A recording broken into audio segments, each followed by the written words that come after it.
ఈ ఆరావళి పర్వత ప్రాంతాలు నిజంగా భారతదేశానికి తలమానిక. ఎందుకంటే అతి పురాతనమైన పర్వతాలని, సుమారు 250 కోట్ల సంవత్సరాల క్రితం ఏర్పడిన పర్వతాలు. ఈనాడే కాదండి, 250 కోట్ల సంవత్సరాలు. మరి ఇలాంటి పురాతనమైన పర్వతాలని సంరక్షించుకోవాల్సిన బాధ్యత మనందరిపైన అతి ముఖ్యమైన.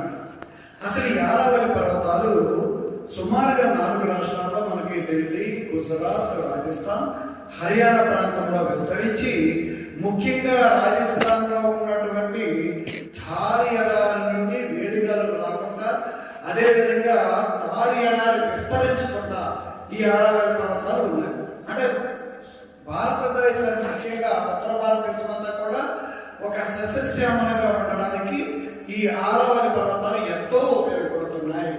అందుకొరకు ప్రభుత్వం, మన కేంద్ర ప్రభుత్వం కానీ రాష్ట్ర ప్రభుత్వం కానీ ఏం చేశారంటే 1990, 2009 2 సార్లు ఈ మల్టీ ఏజెన్సీని ఏర్పాటు చేశారు.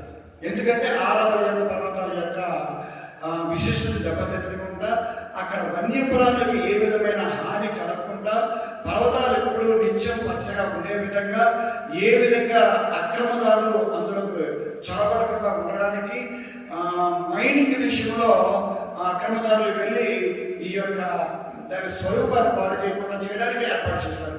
కానీ సర్వమామూలే ప్రభుత్వం ఏర్పాటు చేస్తుంటుంది, ఉదాసీనత వ్యవహరిస్తూ ఉంటుంది అన్నమాట.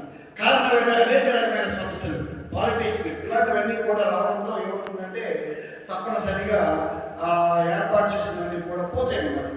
ఆ విధంగా జరిగేటప్పటికీ ఆ అడవులన్నీ కూడా, ఈ పర్వతాలు అన్నీ కూడా నాశనం అయిపోవడంతో విపరీతమైన వాతావరణ సమతుల్యం దెబ్బతింటుంది.